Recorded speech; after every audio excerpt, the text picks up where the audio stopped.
ಓಂ ಶ್ರೀ ಮಾತ್ರೇ ನಮಃ. ನಮಸ್ಕಾರ ಸ್ನೇಹಿತರೆ. ಆಲ್ ರೌಂಡ್ ಕ್ಲಾಕ್ ಕನ್ನಡ ಚಾನಲ್ಗೆ ಸ್ವಾಗತ ಸುಸ್ವಾಗತ.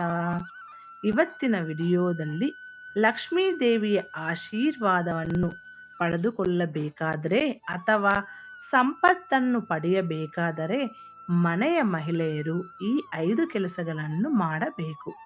ಪ್ರತಿನಿತ್ಯ ಮನೆಯ ಮಹಿಳೆಯರು ಯಾವ 5 ಕೆಲಸಗಳನ್ನು ಮಾಡಬೇಕು ಅಂತ ನೋಡೋಣ ಬನ್ನಿ. ಈ ವಿಡಿಯೋದಲ್ಲಿ ಪ್ರತಿಯೊಬ್ಬರು ತಮ್ಮ ಜೀವನದಲ್ಲಿ ಸಾಕಷ್ಟು ಹಣ ಮತ್ತು ಆಸ್ತಿಯನ್ನು ಹೊಂದಲು ಬಯಸುತ್ತಾರೆ. ಕೇವಲ ಆಸೆ ಪಟ್ಟರೆ ಮಾತ್ರ ಇವುಗಳು ನಿಮಗೆ ಸಿಗುವುದಿಲ್ಲ. ಇದಕ್ಕಾಗಿ ನೀವು ಲಕ್ಷ್ಮೀ ದೇವಿಯ ಆಶೀರ್ವಾದವನ್ನು ಪಡೆದುಕೊಳ್ಳುವುದು ತುಂಬಾನೇ ಮುಖ್ಯ. ಶಾಸ್ತ್ರದಲ್ಲಿ ಹೇಳಲಾದ ಕೆಲವು ಸರಳ ಪರಿಹಾರಗಳನ್ನು ಮನೆಯ ಮಹಿಳೆಯರು ಪ್ರತಿನಿತ್ಯವೂ ಮಾಡುವುದರಿಂದ ಲಕ್ಷ್ಮೀ ದೇವಿಯು ಸದಾಕಾಲ ನಿಮ್ಮನ್ನು ಆಶೀರ್ವದಿಸುತ್ತಾಳೆ. ಈ ರೀತಿ ಅನೇಕ ಬಾರಿ ತಿಳಿದಿದೆಯೋ ನಾವು ಏನನ್ನಾದರೂ ಮಾಡುವುದರಿಂದ ಒಬ್ಬ ವ್ಯಕ್ತಿಯು ಆರ್ಥಿಕ ಬಿಕ್ಕಟ್ಟನ್ನು ಎದುರಿಸಬೇಕಾಗುತ್ತದೆ. ಈ ತಪ್ಪುಗಳನ್ನು ಮಾಡುವುದರಿಂದ ವ್ಯಕ್ತಿಯ ಸಾಲವೂ ಹೆಚ್ಚಾಗುತ್ತದೆ. ಆದರೆ ಶಾಸ್ತ್ರದಲ್ಲಿ ಹೇಳಿರುವ ಈ ಪರಿಹಾರಗಳನ್ನು ನಿಮ್ಮ ಮನೆಯ ಲಕ್ಷ್ಮೀ ದೇವಿ ಅಂದರೆ ಮನೆಯ ಮಹಿಳೆಯು ಮನೆಯಲ್ಲಿ ಪ್ರತಿನಿತ್ಯ ಮಾಡಿದರೆ ಮನೆಯಲ್ಲಿ ಐಶ್ವರ್ಯಕ್ಕೆ ಯಾವುದೇ ಕೊರತೆ ಇರುವುದಿಲ್ಲ. ಅದೇ ಸಮಯದಲ್ಲಿ ಸಂತೋಷ, ಶಾಂತಿ ಮತ್ತು ಸಮೃದ್ಧಿ ಉಳಿಯುತ್ತದೆ. ಲಕ್ಷ್ಮೀ ದೇವಿಯು ಸಂತುಷ್ಟಲಾಗಬೇಕಾದರೆ ಮನೆಯ ಮಹಿಳೆಯರು ಯಾವ 5 ಕೆಲಸಗಳನ್ನು ಮಾಡಬೇಕು ಗೊತ್ತಾ? 1ನೇದು, ಮನೆಯನ್ನು ಸ್ವಚ್ಛವಾಗಿಟ್ಟುಕೊಳ್ಳಿ. ಮನೆಯ ಮಹಿಳೆಯರು ಮುಂಜಾನೆ ಎದ್ದ ತಕ್ಷಣ ಮನೆಯನ್ನು ಚೆನ್ನಾಗಿ ಸ್ವಚ್ಛಗೊಳಿಸಬೇಕು. ಅಲ್ಲದೆ ಬೆಳಿಗ್ಗೆ ಈ ರೀತಿ ಮಾಡುವುದರೊಂದಿಗೆ ಮನೆಯ ಅಡುಗೆ ಮನೆಯನ್ನು ಸರಿಯಾಗಿ ಸ್ವಚ್ಛಗೊಳಿಸಬೇಕು. ಮನೆಯನ್ನು ಸ್ವಚ್ಛವಾಗಿಟ್ಟುಕೊಳ್ಳುವುದರಿಂದ ಲಕ್ಷ್ಮೀ ದೇವಿ ನೆಲೆಸಿರುತ್ತಾರೆ. ಮನೆಯನ್ನು ಸ್ವಚ್ಛವಾಗಿ ಇಟ್ಟುಕೊಂಡ ನಂತರವೇ ಅಥವಾ ಶುಚಿಯಾಗಿ ಸ್ನಾನ ಮಾಡಿದ ನಂತರವೇ ಆಹಾರವನ್ನು ತಯಾರಿಸಿ ಸೇವಿಸಬೇಕು. 2ನೇದು, ಸ್ನಾನ ಮಾಡದೆ ಅಡುಗೆ ಮನೆಗೆ ಹೋಗದಿರಿ.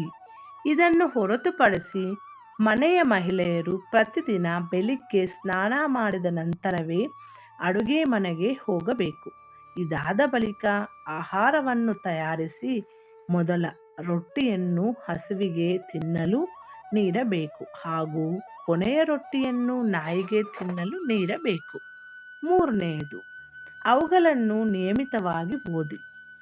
ಇಲ್ಲದೆ ಕನಕದಾರ, ಶ್ರೀಯುಕ್ತ ಅಥವಾ ಲಕ್ಷ್ಮೀ ಸೂಕ್ತವನ್ನು ಪ್ರತಿ ಶುಕ್ರವಾರ ನಿಯಮಿತವಾಗಿ ಪಠಿಸಬೇಕು. ಹೀಗೆ ಮಾಡುವುದರಿಂದ ಮನೆಯಲ್ಲಿ ಎಂದಿಗೂ ಸಂಪತ್ತಿನ ಕೊರತೆಯಾಗುವುದಿಲ್ಲ. ಅಲ್ಲದೆ ಮನೆಯಲ್ಲಿ ಲಕ್ಷ್ಮೀ ದೇವಿಯ ಯಂತ್ರವನ್ನು ಸ್ಥಾಪಿಸಿ ಮತ್ತು ನಿಯಮಿತವಾಗಿ ಪೂಜಿಸಬೇಕು ಎಂಬುದನ್ನು ಗಮನದಲ್ಲಿ ಇಟ್ಟುಕೊಳ್ಳಬೇಕು. 4ನೇದು, ಮನೆಯ ಒಳಗೆ ಮಾತ್ರವಲ್ಲ ಹೊರಗೂ ಸ್ವಚ್ಛತೆ ಇರಲಿ.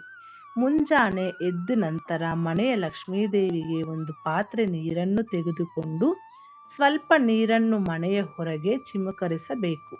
ಹೀಗೆ ಮಾಡುವುದರಿಂದ ಲಕ್ಷ್ಮೀ ದೇವಿಯು ಆಗಮನಕ್ಕೆ ದಾರಿಯಾಗುತ್ತದೆ. ಇದರ ನಂತರ ಮನೆಯ ಅಂಗಳವನ್ನು ಸಂಪೂರ್ಣವಾಗಿ ತೊಳೆದು ಸ್ವಚ್ಛಗೊಳಿಸಿಕೊಳ್ಳಿ. ಮನೆಯ ಹೊರಗಿನ ಗೋಡೆಯ ಮೇಲೆ ಸ್ವಸ್ತಿಕವನ್ನು ಸಹ ಇರಿಸಿ. ಹೀಗೆ ಮಾಡುವುದರಿಂದ ಲಕ್ಷ್ಮೀ ದೇವಿಯ ನಿಮ್ಮ ಮನೆಯಲ್ಲಿ ನೆಲೆಸುತ್ತಾಳೆ ಎನ್ನುವ ನಂಬಿಕೆ ಇದೆ. ಮನೆಯ ಮಹಿಳೆಯರು ಪ್ರತಿನಿತ್ಯವೂ ಈ ಮೇಲಿನ ಕೆಲಸಗಳನ್ನು ಮಾಡುವುದರಿಂದ ಮನೆಯಲ್ಲಿ ಲಕ್ಷ್ಮೀ ದೇವಿಯು ನೆಲೆಸುತ್ತಾಳೆ. ಇದರಿಂದ ಲಕ್ಷ್ಮೀ ದೇವಿಯು ಮನೆಯಲ್ಲಿ ಸಂಪತ್ತು ಮತ್ತು ಸಮೃದ್ಧಿಯನ್ನು ತರುತ್ತಾಳೆ ಎಂದು ಹೇಳಲಾಗಿದೆ. ಇದು ಸ್ನೇಹಿತರೆ ಇವತ್ತಿನ ವಿಡಿಯೋ. ಮುಂದಿನ ವಿಡಿಯೋದಲ್ಲಿ ಸಿಗೋಣ. ಅಲ್ಲಿವರೆಗೂ ಧನ್ಯವಾದಗಳು.